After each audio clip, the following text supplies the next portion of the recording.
तो दोस्तों, मैं प्रशांत शर्मा आप सभी का स्वागत करता हूं आपके YouTube channel PK math academy पर। कैसे हैं आप सभी लोग? उम्मीद करता हूं सब अच्छे होंगे, स्वस्थ होंगे, लाजवाब होंगे। आज हम लेकर आए हैं फिर से आपके लिए यूपी पुलिस कांस्टेबल का एक शानदार और बेहतरीन सा प्रैक्टिस सेट। ये सेट आपके प्रीवियस ईयर क्वेश्चन पेपर पर आधारित है। सभी क्वेश्चन बहुत ही इंपॉर्टेंट है, तो ध्यान से कीजिएगा। तो जो बच्चा नया आया है उनसे विनती है हाथ जोड़कर कि बच्चे को सब्सक्राइब करे और बेल की घंटी को प्रेस करें, जिससे कि आप सभी को हमारी आने वाले सभी वीडियो की इन्फॉर्मेशन समय से मिलती रहे। वीडियो यदि अच्छी लगे तो वीडियो को लाइक कीजिएगा, ज़्यादा शेयर कीजिएगा और कमेंट बॉक्स में हमें बताइएगा कि आज की वीडियो आपको कैसी लगी। तो करते हैं भाई आज के प्रश्न का पहला क्वेश्चन। क्वेश्चन में कहा गया है भाई 229 229 और 301। 229 और 301 में 9 के स्थानीय मान तथा अंकित मान का अंतर ज्ञात करना है। 9 के स्थानीय मान तथा अंकित मान का अंतर। पहले हम ज्ञात करेंगे क्या 9 का स्थानीय मान। 9 यहाँ पर लिखा हुआ है, तो 9 के आगे जितने अंक लिखे होते हैं उतने लगाते हैं 0। 9 के आगे जितने अंक होते हैं उतने लगाते हैं हम 0। कितने अंक है? 1 2 3, तो 3 जो लगा दी। ये क्या गया भाई? 9 का स्थानीय मान तथा 9 का अंकित मान। अंकित मान वही होता है जिसका हमसे पूछता है, यानी कि 9 का अंकित मान 9 ही होगा। क्या पूछा है? इसका अंतर। तो कर देंगे माइनस। जब से माइनस करेंगे तो क्या आएगा आपका आंसर? 8,991। यही होगा भाई सवाल का सही आंसर। ऑप्शन नंबर बी होगा इसका सही आंसर। ठीक है भाई। करते हैं भाई नेक्स्ट क्वेश्चन।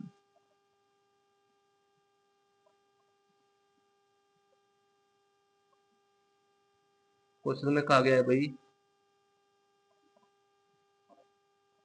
53,736 में 7 के स्थानीय मान और अंकित मान का अंतर, सॉरी अंकित मान का योग। अगली बार क्या पूछा? योग। पहले क्या पूछा था? अंतर। अब बार क्या पूछा? योग। संख्या हमें क्या दी है? 53,736। तो 7 का स्थानीय मान और अंकित मान का योग। तो 7 का स्थानीय मान क्या होगा भाई? 7 लिख दिया। 7 के आगे जितने अंक होते हैं उतनी हम लगाते हैं 0। तो 1 2, 2 अंक है, 2 0 लगा दी। 7 का अंकित मान होगा 7 ही होगा। कर देगा माइनस। क्या पूछा? योग पूछा ना, योग। योग पूछा है तो प्लस कर देंगे भाई। 700 और 7 707। ये होगा भाई सवाल का सही आंसर। जिसका भी अंकित मान पूछे अंक का, वही होता है उसका अंकित मान। ठीक है भाई। ऑप्शन नंबर बी होगा इसका सही आंसर। ठीक है भाई। करते हैं भाई नेक्स्ट क्वेश्चन।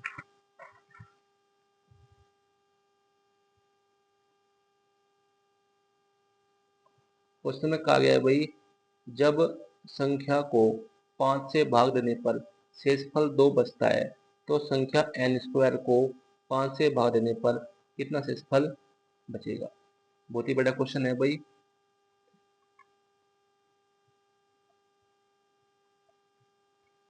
हमने मान लिया कोई संख्या x है भाई, कोई संख्या x है, संख्या x है। संख्या को 5 से भाग देने पर शेषफल क्या बचता है? 2। जो शेषफल बचता है, अगर वो जो शेषफल बचता है, अगर जो वो शेषफल इस संख्या से क्या है होता है? छोटा। अगर इससे छोटा है शेषफल तो ये क्या होगी भाई? शेषफल। सॉरी, ये क्या होगा भाई? आपका संख्या।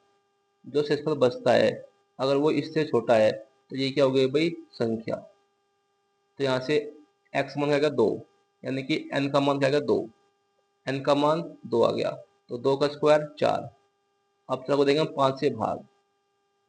अब 4 इससे छोटा है तो 4 ही क्या बचेगा इसका भाई? शेषफल। क्योंकि 4 इसे पूरे बार भाग नहीं जा रहा है, तो 4 ही बचेगा क्या इसका भाई? शेषफल। बहुत ही बड़ा क्वेश्चन था भाई, मोस्ट इम्पोर्टेंट। आपके यूपीएससी क्वेश्चन में पूछे जाने की पूरी पूरी संभावना है, तो ध्यान से कीजिएगा। और बाकी पार्ट आपको मिल जाएंगे, जाकर हमारे चैनल पर विजिट कीजिएगा। वहाँ पर मिल जाएगी आपको प्लेलिस्ट यूपी पुलिस के नाम से। सभी पार्ट जाकर देख लीजिएगा बारी बारी से, क्योंकि सभी पार्ट बहुत ही महत्वपूर्ण है आपके पुलिस कांस्टेबल के एग्जाम के लिए। ठीक है भाई। तो करते हैं इसी टाइप का एक और क्वेश्चन।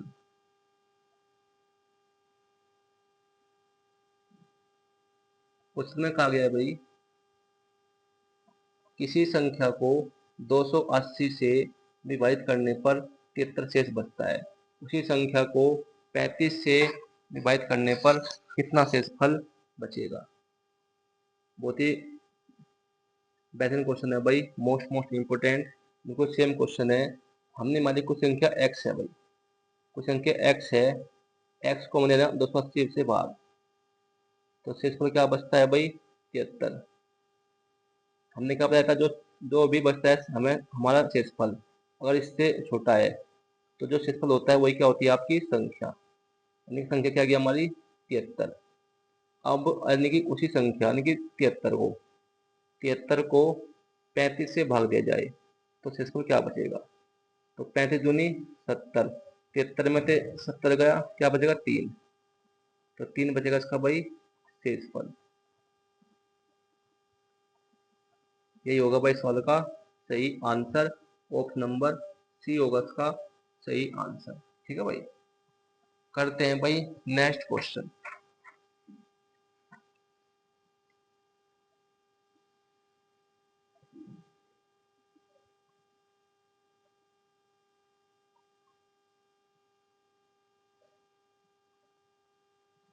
क्वेश्चन में कहा गया है भाई, एक निश्चित धनराशि पर साधारण ब्याज मूलधन का 16/25 भाग है, यदि ब्याज की वार्षिक दर और समय का संकेत मान बराबर है तो ब्याज की दर ज्ञात कीजिए। बहुत ही बड़ा क्वेश्चन है भाई, मोस्ट इंपोर्टेंट। ये क्वेश्चन आपका हर एग्जाम में पूछा जाता है, चाहे आपका फिजिक्स का कांस्टेबल का एग्जाम हो या एसएससी का एग्जाम हो या कोई रेलवे का एग्जाम हो, सभी के लिए बहुत ही महत्वपूर्ण है ये क्वेश्चन। तो जब भी आपको क्वेश्चन में क्या दे दे कि साधारण ब्याज मूलधन का इतना भाग है और क्या दे दे शर्त भाई, ब्याज की वार्षिक दर और समय का संकेत मान क्या हो बराबर, तो इसकी ट्रिक है भाई दर ज्ञात करने की। या तो आपसे इसमें दर पूछ सकता है या आपसे क्या पूछ सकता है समय, दोनों के लिए एक ही ट्रिक है। जब भी आपको दर परसेंट पूछे या समय पूछे और क्या शर्त हो भाई कि साधारण ब्याज मूलधन का इतना भाग है और ब्याज की वार्षिक दर और समय का संकेत मान बराबर है, जब भी ट्रिक करेगी काम नहीं। ट्रिक क्या है भाई, ट्रिक क्या है, जब भी हमें क्या दर परसेंट पूछे या समय परसेंट, क्या पूछे समय, हमने क्या पूछा इसमें दर रेट परसेंट, तो कैसे करेंगे, वर्गमूल लगाएंगे, जितना भाग होता है, कितना भाग है भाई 16/25, लेंगे 16/25 वर्गमूल के अंदर और गुणा कर देंगे किसकी 100 की वर्गमूल के अंदर ही। ठीक है भाई, अगर आपसे समय पूछता जब भी ट्रिक लगती। ठीक है भाई, तो 16 किसका आता है भाई वर्गमूल 4 का, 25 5 का, 100 10 का, गुणा 10, तो 5 दूनी 10, 4 दूनी 8, 8%, ये होगी भाई इसकी दर प्रतिशत। ऑप्शन नंबर सी होगा इसका सही आंसर। अगर आपसे क्या पूछता इसमें समय, तो क्या होता, जहाँ ये परसेंटेज देगा यहाँ क्या आता है वर्ष, 8 वर्ष, केवल इतना फर्क आता है। ठीक है भाई, और ये ट्रिक कभी जब भी काम करेगी जब हमें क्वेश्चन में क्या दिया हो, ब्याज की वार्षिक दर और समय का संकेत मान क्या हो बराबर, ये ट्रिक वहीं पर काम करेगी। ठीक है भाई, करते हैं बच्चे टाइप का एक और क्वेश्चन।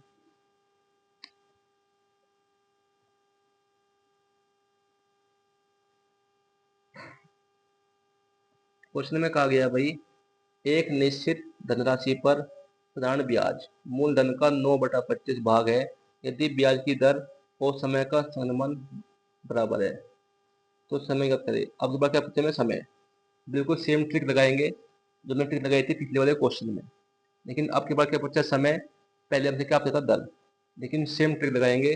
वही ट्रिक, ट्रिक क्या कहती है हमें, जितना भाग दिया होता है, क्या दिया है 9/25 भाग, गुणा कर देंगे इसकी 100 में और फिर कर देंगे इसका सारे का अंडर रूट। क्या आपसे हमें समय टी का मान पूछा है, तो 25 चौक का 100, 9 चौक 36, 36 किसका होता है भाई वर्गमूल 6 का, तो 6 वर्ष। तो समय क्या आएगा भाई? 6 वर्ष। ये होगा इसका सही आंसर। ऑप्शन नंबर सी होगा इसका सही आंसर। ठीक है भाई, करते हैं भाई नेक्स्ट क्वेश्चन।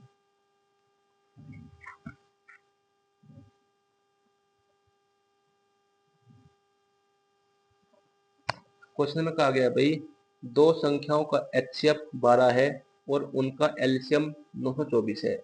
यदि इन संख्याओं के बीच का अंतर 48 है तो इन दोनों संख्याओं का योग ज्ञात कीजिए। बहुत ही बड़ा सवाल है भाई, मोस्ट इंपोर्टेंट आपके एग्जाम को देखते हुए। ये आज के प्रश्न का सबसे बेहतरीन क्वेश्चन है भाई, जो हम आपको अब कराएंगे।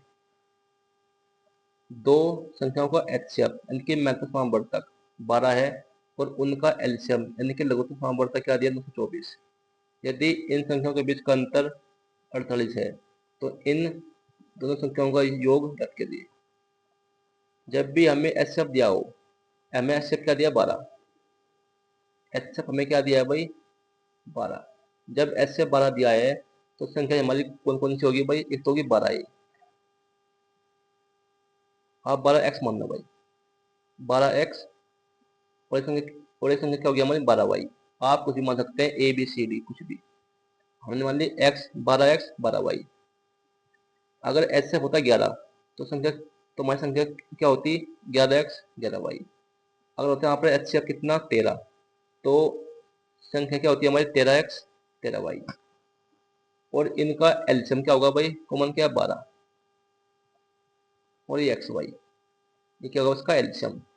लेकिन एलसीएम हमें 12xy ने दिया है। हमें क्या दिया भाई क्वेश्चन में? इसका एलसीएम 924। तो 12x ने क्या दिया है? 924 काटो भाई, 12 सते 84, 12 सते 84, यानी कि एक्स वाई का मान क्या आएगा भाई आपका? 77। अब सवाल में कहा है कि इन संख्याओं के बीच का अंतर 48 है। इन संख्याओं के बीच का अंतर 48 यानी कि 12x और 12y का अंतर क्या दिया है? 48। लेंगे 12 कॉमन तो क्या बचेगा आपका भाई? 12 कॉमन लेकर x माइनस वाई बराबर 48। तो 12 चौका 48, यानी कि x माइनस वाई का मान क्या आएगा आपका भाई? 4। अब मैं एक्स वाई की ऐसी वैल्यू सोचो, इसी गुणा करके 77 आए और घटा करके आए 4। तो ऐसी वैल्यू क्या है हमारी भाई? अगर हम x की वैल्यू क्या माने? x 11, y का मान 7 माने, तो 11 सते 77, 11 में से 7 गया 4। बिल्कुल सही वैल्यू है भाई, यानी कि x का मान 11 आएगा, y का मान 7 आएगा। हमसे क्या पूछा है भाई? दोनों संख्याओं का योग, यानी 12x प्लस 12y। यहाँ से 12 कॉमन लेंगे तो क्या बचेगा भाई? x plus y. X plus y 11 7 18, यानी कि 12 गुणा 18। तो क्या आएगा आपका आंसर भाई? 216। यही होगा भाई इन दोनों संख्याओं का योग। कितना होगा भाई? 216। ऑप्शन नंबर बी होगा इसका सही आंसर। बहुत ही बड़ा क्वेश्चन था भाई, आज का पेपर का सबसे बेहतरीन क्वेश्चन, मोस्ट इंपोर्टेंट आपके यूपी क्वेश्चन के एग्जाम को देखते हुए, जो आपका एग्जाम होने जा रहा है 8 9 10 जून को। ठीक है भाई, करते हैं भाई इसी टाइप का एक और क्वेश्चन।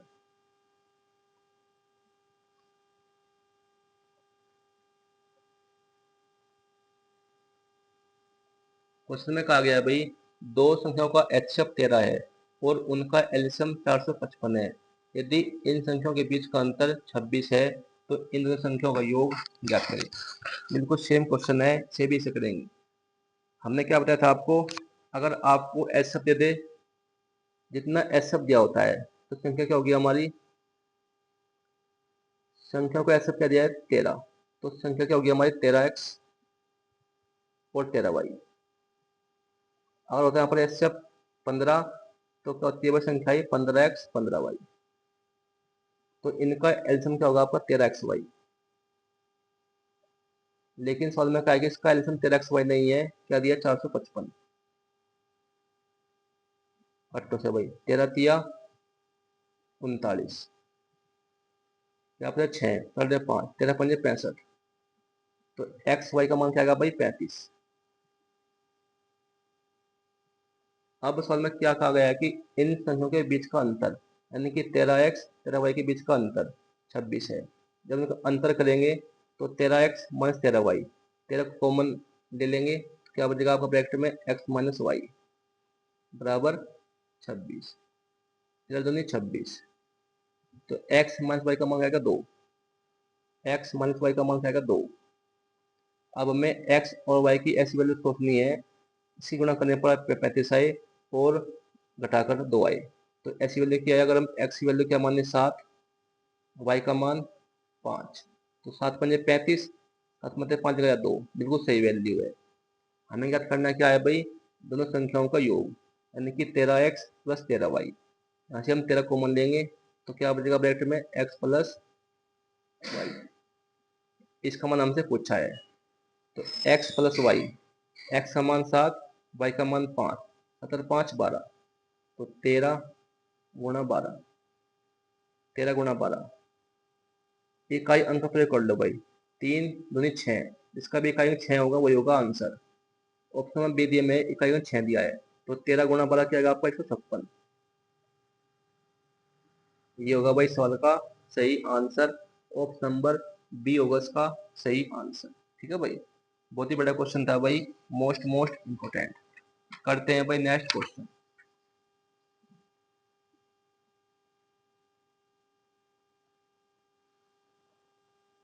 क्वेश्चन में कहा गया भाई 25 व्यक्तियों के एक समूह की औसत आयु 28 वर्ष है। 25 वर्ष की औसत आयु वाले 5 नए व्यक्ति इस समूह में शामिल हो जाते हैं। सभी व्यक्तियों की औसत आयु कितनी होगी? ये भी बहुत बड़ा क्वेश्चन है भाई, मोस्ट इंपोर्टेंट। इस सवाल को करने के हम बताएंगे आपको एक बेहतरीन सी ट्रिक। ट्रिक क्या है, पहले हम ज्ञात करेंगे क्या, व्यक्तियों का अनुपात। पहले हम ज्ञात करेंगे क्या, व्यक्तियों का अनुपात।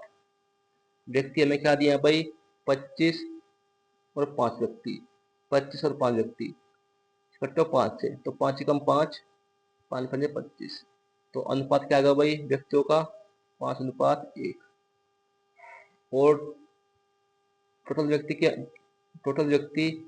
कितने होंगे भाई, 5 और 1 6, 6 होंगे भाई टोटल व्यक्ति। पहले हमने क्या करा, क्या व्यक्तियों का अनुपात, यहाँ से 25 व्यक्ति, यहाँ 5 व्यक्ति, तो 5 से काट लिया भाई, 5 कम 5, 5 5 25, तो व्यक्तियों का अनुपात आएगा 5:1। तो कुल व्यक्ति कितने होंगे, 5 और 1 6। ठीक है भाई, अब सवाल में कहा है कि 5 व्यक्तियों के एक समूह की औसत आयु दिया 28 वर्ष। 5 की दिया औसत आयु कितनी, 28 वर्ष, ये दिया 28 वर्ष।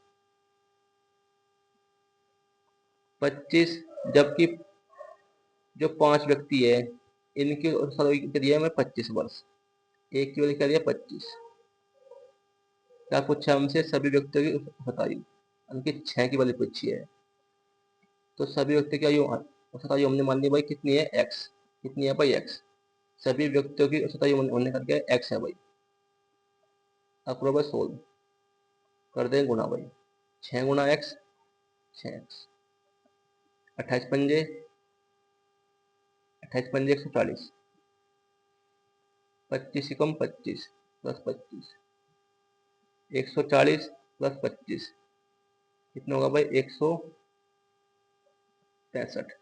तो यहाँ से x बराबर क्या आएगा आपका भाई 165 बटे में 6, कट तो 3 से भाई, 3 दूनी 6, 3 पंजे 15, 3 पंजे 15, तो 55 बटा